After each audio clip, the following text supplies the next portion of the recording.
श्री स्वामी समर्थ जय जय स्वामी समर्थ। अनंत कोटी ब्रह्मांड नायक राजाधिराज योगीराज अक्कलकोट निवासी सद्गुरु श्री स्वामी समर्थ महाराज की जय। कशा आहात सर्व स्वामी भक्तांनो? तुम्ही सदैव आनंदी राहा हीच स्वामींच्या चरणी प्रार्थना। तुमच्या सर्व चांगल्या इच्छा स्वामी महाराज पूर्ण करोत आणि आजचा दिवस तुमचा आनंदात जावो ही स्वामींच्या चरणी प्रार्थना। प्रथम तुम्हा सर्वांचं खूप खूप मनापासून स्वागत आहे माझ्या चॅनलमध्ये। मित्र आणि मैत्रिणींनो, श्री स्वामी समर्थांचे अनुभव जो भक्त मनापासून ऐकत असतो, त्याचबरोबर जो भक्त स्वामींची निशंक मनाने भक्ती करत असतो, विश्वासाने भक्ती करत असतो, त्या भक्ताला श्री स्वामी समर्थ प्रसन्न होत असतात। मित्र आणि मैत्रिणींनो, एकमेकांचे अनुभव हे असे असतात की आयुष्यामध्ये काही ना काही शिकवून जात असतात। त्यामध्ये अशा प्रकारे शिक असते की एखादा भक्त ज्यावेळेस मनापासून श्री स्वामी समर्थांची भक्ती करतो, त्यावेळेस त्या भक्तीचं फळ स्वामींनी त्यांना कोणत्या रूपामध्ये दिलं, कोणत्या संकटातून त्या भक्ताला बाहेर काढलं। अशा पद्धतीने अनेक अशी अनुभव आहेत की त्या अनुभवातून प्रत्येकाला काही ना काही हे वेगळंच शिकायला भेटत असते। मित्र आणि मैत्रिणींनो, मनापासून केलेली भक्ती ही देवापर्यंत नक्कीच पोहोचत असते आणि ज्या वेळेस देवापर्यंत ती भक्ती पोहोचते, त्यावेळेस त्या भक्ताला अनुभव आल्याशिवाय राहत नाहीत। मित्र आणि मैत्रिणींनो, स्वामींची भक्ती हा जो कोणी भक्त मनापासून करत असतो, त्या भक्ताचे फळ हे स्वामी त्या भक्ताला देतच असतात। कारण स्वामी म्हणतात की जो कोणी माझे मनापासून नाव घेतो तिथे मी हजर असतो। त्यामुळे स्वामींचं जेव्हा जेव्हा तुम्ही नाव घ्याल तेव्हा तेव्हा स्वामी तुमच्या बरोबर असणार आहेत।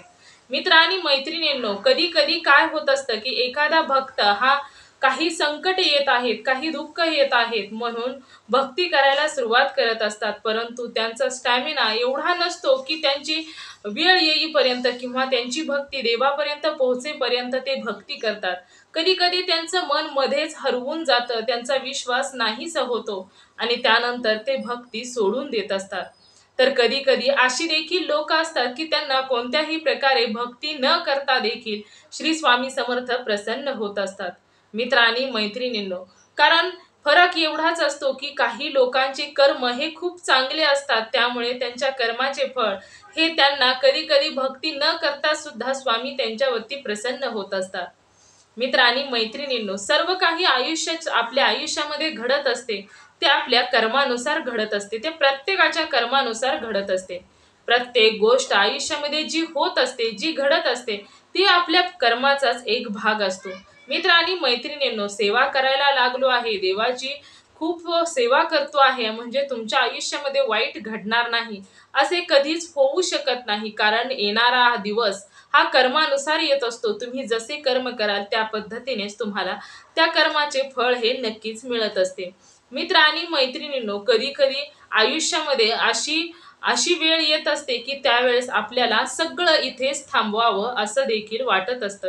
कारण कधी कधी एखाद्याच्या आयुष्यामध्ये एवढी संकट येतात, एवढी दुःख येतात, एवढी अडचणी येतात की त्या व्यक्तीला जगण्याची इच्छा संपून जाते।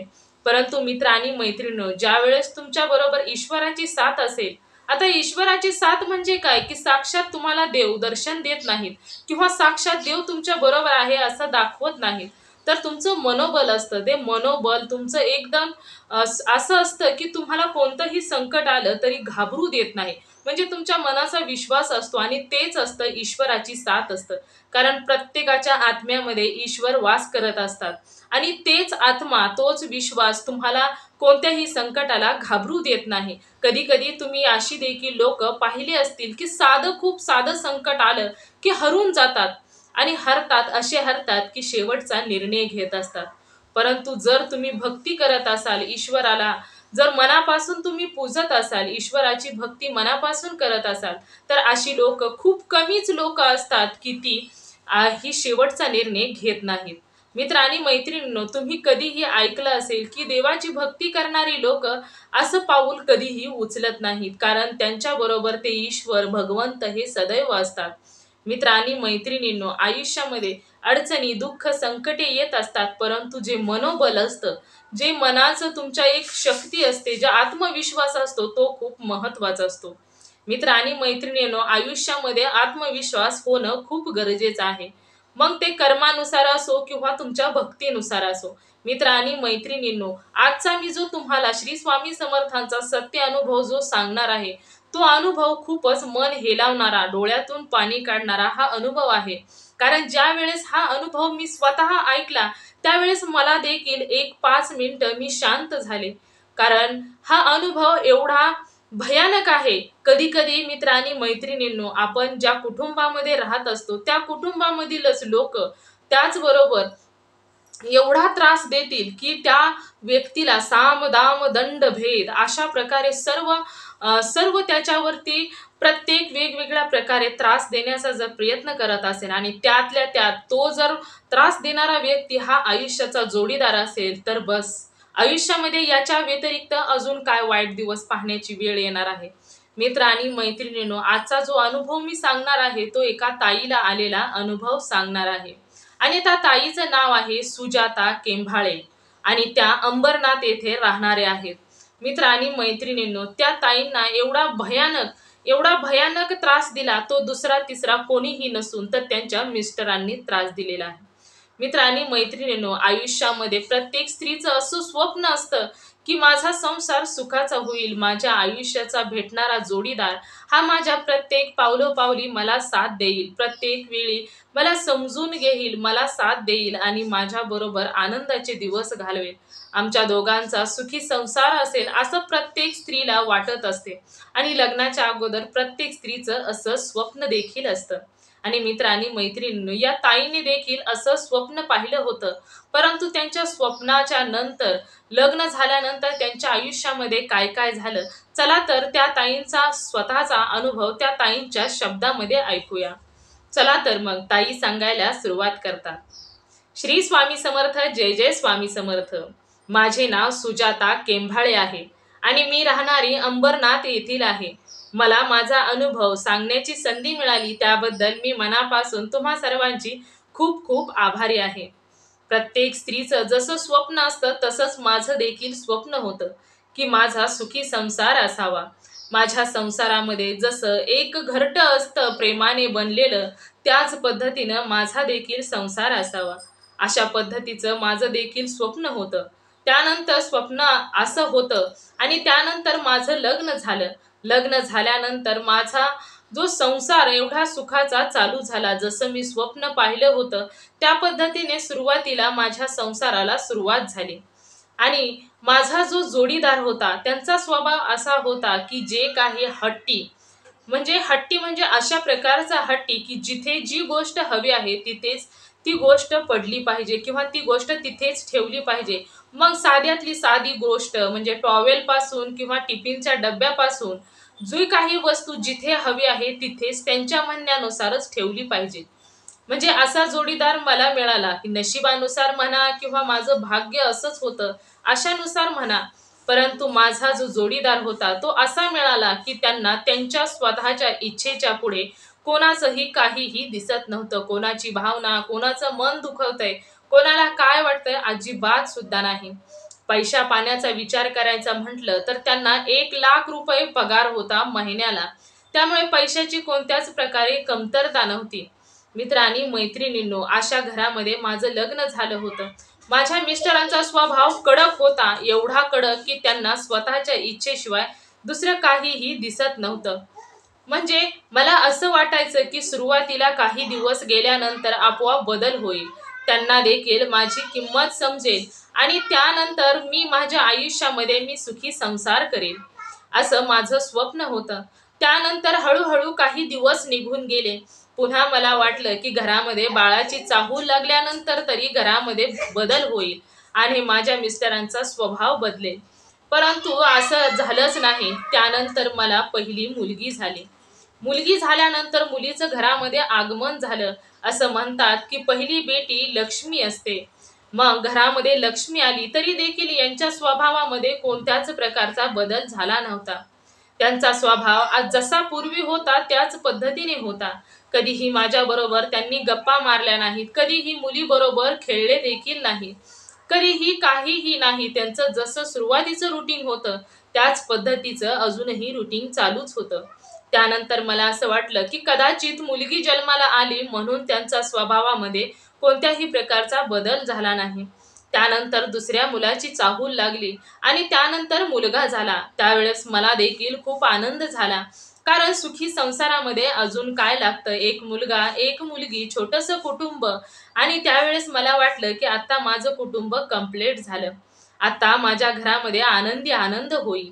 परंतु काहीही नाही, मिस्टरांमध्ये कोणत्याही स्वभावात बदल झालेला नाही. त्यांचा स्वभाव जसा पूर्वी होता त्याच पद्धतीने त्यांचा स्वभाव होता. आणि माझं देखील असंच होतं की दररोज सकाळची कामे करायची, त्यानंतर मुलांची कामे करायची, म्हणजे माझा दिवस यामध्ये जात होता. कोणत्याही प्रकारे काहीही कधीही गोष्ट हवी आहे किंवा मला कधी इकडे फिरायला घेऊन चला, मला ही गोष्ट घ्यायची आहे, कधीच नाही. जी काही एखादी गोष्ट हवी असेल तर त्यांना सांगायची, त्यावेळेस ते घेऊन यायचे. परंतु हसणं, बोलणं, गप्पा मारणं, चेष्टा करणं, मस्करी करणं माझ्या आयुष्यामध्ये कधीच नव्हतं. आणि त्यानंतर हळूहळू मुलं मोठी होऊ लागली. मुलं मोठी अशी झाली आणि त्यानंतर घरामध्ये एवढा वादावाद व्हायला सुरुवात झाली. परंतु बोलणार उलट उत्तर देणार कोण? जे काही ते बोलतील ते सत्य होतं. परंतु ज्यावेळेस मी भाजीपाला आणायला जायचे, कधी कधी गेले, तर त्या कॉलनीमध्ये असणारी लोक मला म्हणायची की तुझा मिस्टर हा सायको आहे, त्याला कधीच काहीही समजत नाही.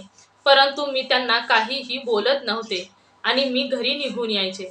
परंतु त्यानंतर हळूहळू दिवस निघत गेले आणि दिवस निघून गेल्यानंतर 2020 आणि 2020 ला माझी मुलं कमीत कमी ही 13-14 वर्षाची तरी झाली असतील. आणि त्यावेळेस माझी मोठी मुलगी, मुलगा काशी मोठी झाली होती, परंतु त्यांच्या स्वभावामध्ये कोणत्याही प्रकारचा बदल झाला नाही. आणि 2020 पासून असं घरामध्ये होऊ लागलं की ते मला सतत म्हणू लागले की तू मरून जा, तुझी मला गरज नाही. आणि गरज अशा पद्धतीची नाही की तू मला घरामध्ये हवीच नाही, अशा पद्धतीने त्यांचा स्वभाव हा कडक होताच. परंतु हळूहळू त्यांचा स्वभावात एवढा बदल होऊ लागला की त्यांनी घरामध्ये भांडणं करायला सुरुवात केली. आणि भांडणं हळूहळू काही ना काही कारणावरून हाणमार करायला सुरुवात केली. सतत हाणणं, मारणं, ढकलून देणं, मुलांना मारलं, हे सतत चालू झालं होतं. आणि त्यानंतर एके दिवशी तर हद्द पार झाली. त्यांनी मला सांगितलं की तू माझ्या आयुष्यातून निघून जा, मला तुझ्या आयुष्यामध्ये मला राहायचं नाही किंवा तू मला हवी नाही आहेस, तू माझ्या आयुष्यातून पटकन निघून जा. त्याचबरोबर त्यांचा विश्वास हा जास्तीत जास्त जादूटोणावरती असावा, कारण एके दिवशी 2020 या साली त्यांनी माझ्या अंगावरती राख, स्मशानभूमीतील राख आणून टाकली. आणि ज्यावेळेस त्यांनी माझ्या अंगावरती स्मशानभूमीतील राख टाकली, त्यावेळेस 3 ते 4 तास कंप्लीट माझं पोट एवढं दुखत होतं, माझा चेहरा हा पूर्ण बिघडलेला होता, चेहरा हा विचित्र दिसत होता, कारण माझं पोट एवढं दुखत होतं की मला काहीही समजत नव्हतं. आणि त्यावेळेस देखील आमच्या दोघांचं भांडणच झालं होतं. आणि त्या भांडणामध्येच त्यांनी माझ्या अंगावरती राख टाकली आणि मला म्हणाले की माझ्या आयुष्यातून तू निघून जायचं आहे, पण निघून असं नाही जायचं, तू मरून जायचं आहे, तू तुझं आयुष्य संपवायचं आहे. आणि अशा पद्धतीने अंगावरती राख टाकली. आणि राख टाकल्यानंतर एवढी परिस्थिती बेकार झाली की माझं एवढं पोट दुखू लागलं की मला काहीही समजत नव्हतं. आणि 2020 चा सुरुवातच होते आणि त्यानंतर अशी अशी सुरुवात झाली की सतत भांडणं, भांडणं आणि भांडणं. त्यानंतर 11 जानेवारी 2020 रोजी एवढं भांडण वाढलं, एवढी हाणामार झाली की माझा चेहरा पूर्ण सुजला होता. आणि त्यावेळी मी आयुष्यात पहिल्यांदा त्यांच्यावर FIR केली. आणि त्यावेळेस पोलिस घरी आल्यानंतर त्यांना तेथून घेऊन गेली. परंतु काहीही झालं तरी ते मिस्टर होते, परंतु त्यांना माझी कोणत्याही प्रकारची किणीव आली नाही. त्यांचं जातानाही म्हणणं एकच होतं की तू तुझं आयुष्य संपव. आणि त्यावेळेस त्यांच्यावर FIR झाल्यानंतर ते तिकडे आणि मी इकडे, माझी मुलं, परंतु त्यांना कधीही मुलांची किंवा माझी कोणत्याही प्रकारे माया वगैरे येत नव्हती. त्यानंतर ते ज्यावेळेस तिथून सुटले त्यावेळेस त्यांनी कधीच माझ्याकडे डोकावून पाहिलं नाही, परंतु त्यांना हा जादूटोणा करण्याची खूपच घाण सवय होती. त्यामुळे त्यांना असं वाटत होतं की हिच्यावरती सर्व काही साम दाम दंड भेद, आपण जो आपल्याला योग्य वाटेल ते हिच्यावरती करायचा, परंतु हिला हे आयुष्य संपायला भाग पाडायचं. त्यानंतर ते सतत काही ना काही घरामध्ये पार्सल पाठवायचे. आणि आता काय करणार होते, कारण ते घर 2 BHKचं घर होतं. त्या घरामध्ये माझी 2 मुलं, मी माझं टेलरिंगचं काम करत होते. परंतु मी डिप्रेशनमध्ये एवढे गेले होते की मला काहीही सुचत नव्हतं. असं वाटायचं की मी का जगते आहे, माझं आयुष्य कशासाठी चालू आहे, मला माझं आयुष्य संपवलं पाहिजे. देवाच्या समोर बसायची, देवाच्या पुढे रडायची, देवाला म्हणायची की देवा मला मरण दे, मला आयुष्य जगायचं नाही आहे. अशा पद्धतीने देवाच्या समोर बसून सतत रडायची. त्यानंतर काहीही झालं तरी देखील मला मरण्याची ही इच्छा भरपूर व्हायची, परंतु मी मरत देखील नव्हते. परंतु मी सतत देवाला रडत रडत मागायचे की मला मरण दे. परंतु काहीही झालं तरीही असं माझ्या आयुष्यामध्ये घडत होतं. एके दिवशी तर असं झालं की घरामध्ये पार्सल आलं आणि ज्यावेळेस पार्सल आलं त्याच दिवसापासून घरामध्ये भूतं घरामध्ये दिसू लागली. एक स्त्री, तिची कुरळी केस, सावळा रंग आणि एक पुरुष घरामध्ये असं वाटत होतं की ते आमच्या बरोबर राहत होते. अशा पद्धतीचं मला माझ्या मुलांना सतत ते घाबरवण्याचा प्रयत्न करायचे आणि ते सतत मला म्हणायचे की तू इथून निघून जा, हे घर आमचं आहे, या घरात तू राहायचं नाही. अशी ती भूत सतत जाणवून द्यायची, मुलांना घाबरवायची. परंतु ज्यावेळेस घरामध्ये ही भूत घरात दिसायला लागली आणि ते सर्व काही मिस्टरांनीच केलेलं होतं. हाणमार करणं, घरामध्ये डिप्रेशनमध्ये जाणं, 3ऱ्या मजल्यावरती घर असून सुद्धा घरामध्ये वारं न येणं, म्हणजे घरामध्ये ज्यावेळेस थांबायचे त्यावेळेस पूर्ण गुदमरून जायचे. असं वाटायचं की हे घर नाही तर स्मशान आहे, असं त्या घरामध्ये अनुभव यायचा. माझी मुलगी सुद्धा म्हणायची, आई घरामध्ये खूपच विचित्र वाटत आहे, घरामध्ये खूपच त्रास होत आहे. कधी कधी तर असं वाटायचं की आपण स्वतः भिंतीवरती डोकं आपटून घ्यावं असा आणि जीव द्यावा, अशा एवढं वाईट परिस्थिती झाली होती. खूपच बिकट परिस्थिती होती. मन अगदी घाबरून जात होतं, कारण मुलांना स्पष्टपणे दिसायचं की त्या भूतांनी अंगावरती काय घातलं आहे, ती भूतं कशी बघता आहेत आणि त्याचबरोबर ते भूतांचं भीती दाखवणं हे देखील मुलांना खूप घाबरून टाकायचं. त्यावेळेस मुलं सांगायची की आई ते बघ इकडं बघत आहे, ताई ते बघ कसं घाबरवत आहे, आई त्यांनी या रंगाचे कपडे घातलेले आहेत, आई ते आपण झोपायला गेलो की आपल्या डोक्याच्या वरती उभी राहतात, आई आपण ज्यावेळेस जेवायला बसतो त्यावेळेस आपल्या समोर लाळ गाळत उभी राहत आहेत. अशा पद्धतीने ते खूप विचित्र विचित्र करण्या करत आहेत. खूप वेगवेगळ्या प्रकारे भीती दाखवत आहेत. आई खूप भीती वाटत आहे. त्यावेळेस मी मुलांना बोलायचे की बाबू इग्नोर कर, त्याकडे लक्ष देऊ नकोस. मुलांना मुलीला समजून सांगायची की त्यांच्याकडे लक्ष देऊ नकोस. त्यावेळेस मला काहीही सुचत नव्हतं आणि त्यावेळेस मी कोणताही बाबा, ज्योतिषी, पंचांग काहीही ठेवलं नाही. नुसती वाऱ्यागत इकडे तिकडे धावायची, मुलांना बरोबर घ्यायची, मुलांना बरोबर घेऊन कोणता बाबा, कोणती सेवा सर्व काही करायचे. त्यावेळेस मी घरामध्ये नवनाथ पोथींचं देखील पठण करायचे. नवनाथ पोथी घरामध्ये वाचायची, परंतु काही सुद्धा फरक पडत नव्हता. जरी देवाची सेवा करायला लागले तरी देखील काहीच नाही. नवनाथ पोथीचं पठण केलं, सर्व काही केलं तरी देखील काहीच होत नव्हतं. आणि त्यानंतर मला काहीही सुचत नव्हतं, कारण आयुष्य खूप बेकार झालं होतं. मी काय काय करणार होते, घरामध्ये मुलं 2 होती, माझं कामही डिप्रेशनमुळे मला कामही करता येत नव्हतं, 2 मुलांचं शिक्षण होतं, घर खर्च होता आणि टेलरिंगचं काम सुद्धा आता डिप्रेशनमुळे मला होत नव्हतं. मी एक करायला गेले तर दुसरंच व्हायचं. मला सतत असं वाटायचं की मी मरून का जात नाही, माझ्या जीवनाचा अर्थ काहीच नाही. ज्यावेळेस घरामध्ये माझ्या मुलांना ती भूतं दिसायची त्यावेळेस मला देखील त्यांच्या सावल्या दिसायच्या, परंतु मला एवढे स्पष्टपणे भूतं दिसत नव्हती. परंतु मुलांच्या सांगण्यावरून मला त्या सावल्या त्या भीती दाखवत होत्या हे देखील मला वाटत होतं, कारण खूप विचित्र विचित्र घरामध्ये घडत होतं. घरामध्ये थांबू वाटत नव्हतं. त्यावेळेस माझ्या घरामध्ये एक कुत्री पाळलेली होती. ती कुत्री देखील सतत भिंतीकडे पाहायची आणि भुंकायची. ज्या आता या भिंतीकडे पाहून भुंकली तर थोड्या वेळाने दुसऱ्या भिंतीकडे पाहून भुंकायची आणि त्यानंतर मुलं म्हणायची, आई बघ बघ तिथे उभी आहेत, आई बघ बघ इकडे उलटे उभी राहिले आहेत, आई बघ बघ तुझ्या जवळ आले आहेत, अशी सतत मुलं सांगायची. आणि त्यावेळेस मी मुलांना बोलायचे की मुलांनो, घाबरू नका, तुम्ही ओम श्री चैतन्य गोरक्षनाथाय नमः हा मंत्राचा जप करा, काहीही होणार नाही. सतत मी मुलांना अशा पद्धतीने सांगायचे.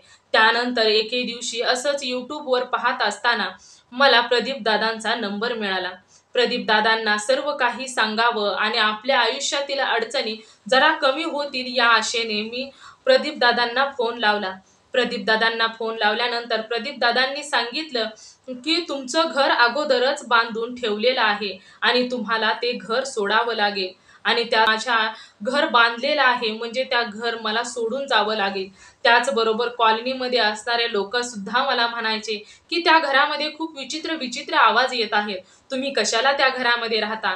परंतु पर्याय नव्हता, मी एकटी काय काय करणार होते. कमीत कमी घराचं भाडं तरी वाचत होतं.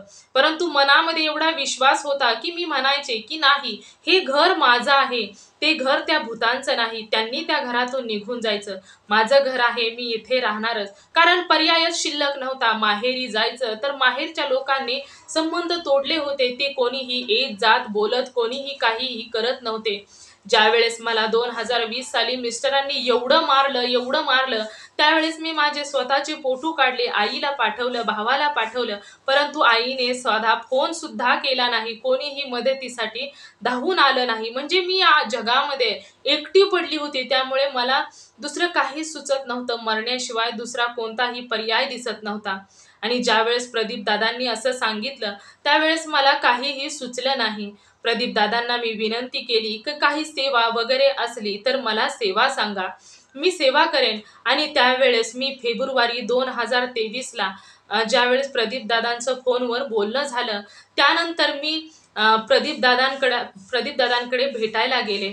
त्यानंतर मी अंबरनाथ ते नांदोर शिंगोट्याला स्कूटरवर दोघेही म्हणजे मी आणि माझा मुलगा आम्ही दोघेही तेथे गेलो. तेथे गेल्यानंतर आम्हाला 25 तारखेला आम्ही तेथे पोहोचलो आणि त्यानंतर आम्हाला दादांनी 26 तारखेला पूजा म्हणजे 26 तारखेला ही सेवा सुरू करायला सांगितली.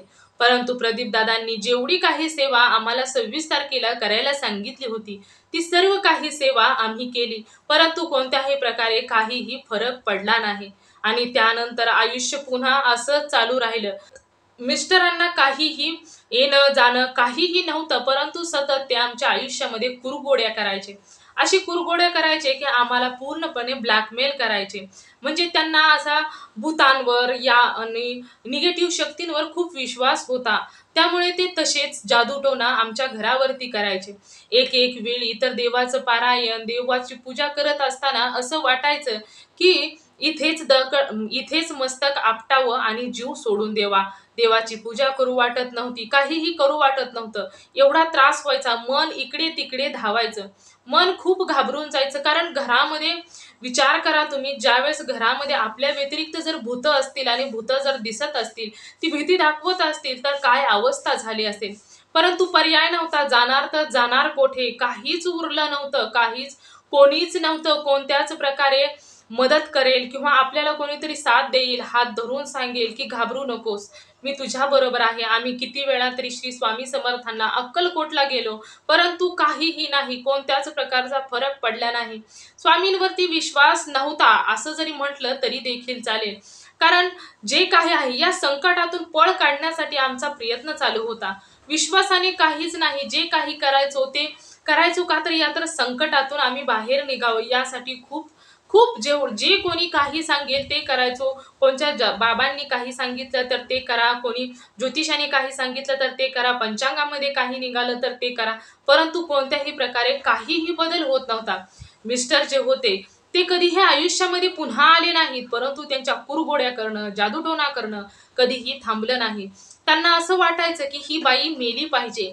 ते सतत मला पूर्वी म्हणायचे की तू मर, तू मर, फक्त तू मरून जा, एवढंच म्हणायचे. आणि ते इतक्या दिवस आमच्या घरी येत नव्हते, परंतु जादूटोणा करणं त्यांनी कधीच थांबवलं नाही. त्यानंतर असेच काही दिवस निघून गेले आणि त्यानंतर एके दिवशी यूट्यूबवर पाहत असताना स्वामी ओम चॅनलमध्ये केंद्रे दादांचा एक अनुभव आला, त्यांचा एक व्हिडिओ आला.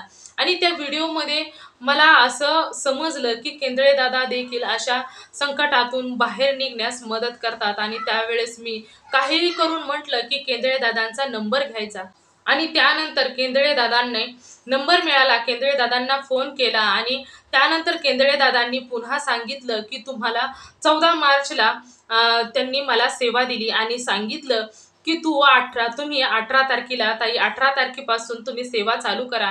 18 तारखेला शनिवार होता आणि शनिवारच्या दिवशी संध्याकाळी सेवा सांगितल्याप्रमाणे दादांनी सेवा सांगितली आणि सेवा ही संध्याकाळी चालू केली. ज्या टायमिंगला दादांनी सांगितलं होतं त्याच टायमिंगला सेवा चालू केली. आणि सेवा संध्याकाळी पूर्ण झाल्यानंतर सकाळी उठल्यानंतर तेच घर, तीच जागा, तीच जे काही आमचं पूर्वीपासून आम्ही राहत होतो तेच घर, परंतु त्याच घरामध्ये रविवारी सकाळी एवढं प्रसन्न वाटत होतं, एवढं प्रसन्न वाटत होतं की असं वाटत होतं की आम्ही आजच या घरामध्ये शिफ्ट झालो आहोत.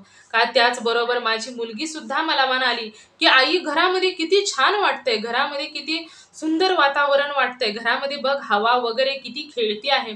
आम्ही पहिल्यांदाच तो अनुभव घेतला, कारण या आधी त्या घरामध्ये आम्ही कित्येक वर्ष राहिलो, परंतु त्या घरामध्ये हवा अजिबात सुद्धा येत नव्हती.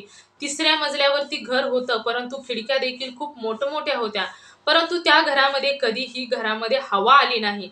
आणि ज्या वेळेस आम्ही सेवा केली इतकं बरं वाटलं, इतकं बरं वाटलं की त्या दिवसापासून कधीही घरामध्ये पिशाच बाधा, भूत वगैरे काहीही दिसलं नाही. आणि सेवा तर खूप साध्या पद्धतीची होती. त्यांनी सेवा ही अशी सांगितली होती, 11 वेळा गुरुमंत्र, 11 माळी श्री स्वामी समर्थ जप, 3 वेळा कालभैरव अष्टक, 2 वेळा गोरक्ष अष्टम दोरण स्तोत्र, श्री संक्षिप्त गुरुचरित्र, ही 41 दिवसाची सेवा सांगितली होती. आणि एवढीच सेवा पहिल्या दिवसापासून एवढा फरक जाणवला. खरोखरच केंद्रे दादांचे मनापासून आभार.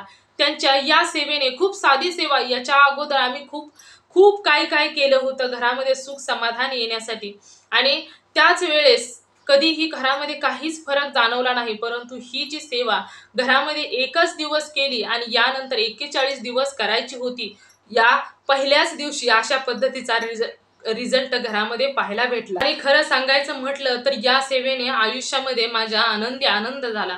असं वाटलं की त्या मिस्टरांच्या तावडीतून सुटलो, त्या नरकातून बाहेर आलो. कारण त्या कॉलनीमध्ये असणारी सर्वच लोक बोलायची की तुझा नवरा हा खूपच सायको होता, बरं झालं त्यातून तू बाहेर आली, नाहीतर एक दिवस तुला मारून टाकलं असतं. परंतु तू खरोखरच हिम्मतवान होतीस, त्यामुळेच तू या घरामध्ये टिकलीस. घरामध्ये भूत एवढा त्रास दिला, एवढा सर्व काही साम दाम दंड भेद त्या माणसाने तुला मारून टाकण्यासाठी तू सर्व प्रकारे प्रयत्न केले, परंतु तुझा आत्मविश्वास, तुझ्या मनामध्ये असणारा जो विश्वास होता, त्या विश्वासानेच तुझं आयुष्य आज तारलेलं होतं. आणि तेव्हापासून श्री स्वामी समर्थांची भक्ती ही दररोज करायला सुरुवात केली. स्वामींनीच तारलं, कारण केंद्रे दादांनी सांगितलं की तुम्ही सदैव स्वामींची भक्ती करा. स्वामींची भक्ती केल्यानंतर तुमच्या घरामध्ये कोणतंही संकट येणार नाही. आणि आता मी श्री स्वामी समर्थ ग्रुपला जॉईन देखील झालेले आहे. असं ताई सांगतात, मी दररोज जी सेवा मिळेल ती दररोज सेवा करत असते, स्वामींची भक्ती करत असते मनापासून, कारण स्वामींनीच तारलं. कारण स्वामी हेच माझे आई, वडील, बहीण, भाऊ, सर्व काही नातेवाईक तेच आहेत. त्यांनीच मला माझ्या आयुष्यामध्ये चहूबाजूंनी, सर्व नातेवाईकांच्या बाजूने मला त्यांनीच आधार दिला, कारण मला कोणीच नव्हतं. त्यामुळे मला फक्त आणि फक्त स्वामींनी तारलं. आणि त्यामुळे मी स्वामींची खूप खूप आभारी आहे. माझ्या आयुष्यामध्ये सर्व नाते बनवून हे श्री स्वामी समर्थ आले आणि मला माझ्या या एवढ्या भयानक संकटातून बाहेर काढलं. माझ्या आयुष्यामध्ये एवढा भयानक, मी एवढी वेळ बेकार भयानक वेळ मी सहन केली की त्यावेळेस दुसरी कोणतीही जर मुलगी असते किंवा स्त्री असते तर ती देखील यामध्ये हरून गेली असते. परंतु माझ्याकडे पर्याय नव्हता, कोणताच पर्याय नव्हता. आई वडिलांकडे जायला जागा नव्हती, भावाकडे जायला जागा नव्हती, कोणत्याही नातेवाईकांनी कधी जवळ केलं नाही.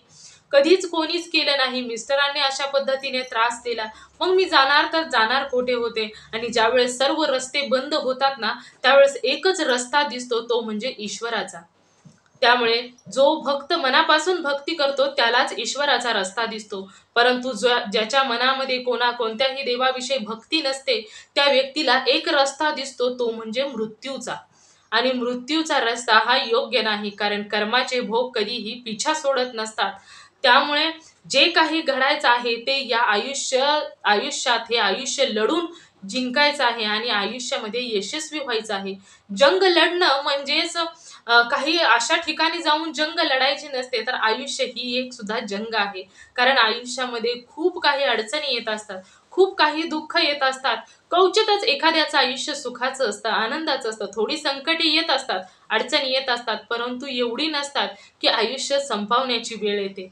परंतु मित्र आणि मैत्रिणींनो, काही गोष्टी, काही लोक अशी असतात की एखाद्याला खूप जास्त त्रास देत असतात, परंतु एखाद्याने खूप जास्त त्रास दिला आहे म्हणून आयुष्य संपवणं हा मार्ग नाही. तर त्यातून काहीतरी पर्याय काढणं आणि आपलं स्वतःचं आयुष्य स्वतः आनंदी जगणं हे खूप मोठा निर्णय असतो आणि त्यातच खरं यश मिळतं. म्हणून मित्र आणि मैत्रिणींनो, मनोबल, आत्मविश्वास हे खूप महत्वाचं आहे आणि त्यासाठी तुम्हाला ईश्वराची भक्ती करायची आहे. श्री स्वामी समर्थांची भक्ती मनापासून मनोभावे केल्यानंतर श्री स्वामी समर्थ प्रत्येक हाकेला तुमच्या बरोबर राहणार आहेत. मित्र आणि मैत्रिणींनो, असे वेगवेगळ्या प्रकारचे अनुभव येतात की मन हेलावून टाकतात. ज्यावेळेस हा अनुभव ऐकला त्यावेळेस माझ्या डोळ्यातून सुद्धा पाणी आलं. मला खूप वाईट वाटलं आणि खरोखरच ताई तुम्ही धन्य आहात. खरोखरच धन्य आहात की एवढं मनोबल, तुमचं विश्वास स्वतःवर होता की तुम्ही एवढ्या मोठ्या संकटातून बाहेर निघाला. खरोखरच तुम्ही आयुष्याची खूप मोठी जंग लढली आहे आणि आता इथून पुढे तुमच्या मुलाचं, मुलीचं आयुष्य सुखाचं, समाधानाचं हो, ही स्वामींच्या चरणी प्रार्थना करते. तुमच्या आयुष्यामध्ये कधीही दुःख, संकटे येऊ नयेत ही स्वामींच्या चरणी प्रार्थना करते. मित्र आणि मैत्रिणींनो, त्या ताईंचं आयुष्य असंच इथून पुढे सुखाचं, समाधानाचं व्हावं ही स्वामींच्या चरणी प्रार्थना. मित्र आणि मैत्रिणी, तुम्हाला या सुजाता केंभाळे या ताईंचा, अंबरनाथ येथील या ताईंचा अनुभव तुम्हाला कसा वाटला मला नक्कीच कमेंट करून सांगा. मित्र आणि मैत्रिणींनो, श्री स्वामी समर्थांचे अनुभव ही खूप वेगवेगळ्या प्रकारे येत असतात. तुम्हाला जरी श्री स्वामी समर्थांचा अनुभव आलेला असेल तर तुम्ही नक्कीच माझ्याबरोबर शेअर करायचा आहे. कारण तुमच्या अनुभवातून जरी एखादा व्यक्ती स्वामी भक्त झाला तर याचे पुण्य तुम्हालाच मिळणार आहे. त्यामुळे तुम्ही श्री स्वामी समर्थांचा जर अनुभव आलेला असेल तर तुम्ही नक्कीच माझ्याबरोबर शेअर करायचा आहे. तुम्ही सर्वजण सदैव सुखी राहा, समाधानी राहा, आनंदी राहा ही स्वामींच्या चरणी प्रार्थना करते. इथेच थांबवते. आता पुन्हा भेटूया अशाच एका श्री स्वामी समर्थांच्या सत्य अनुभवाबरोबर. तोपर्यंत श्री स्वामी समर्थ. जय जय स्वामी समर्थ. धन्यवाद.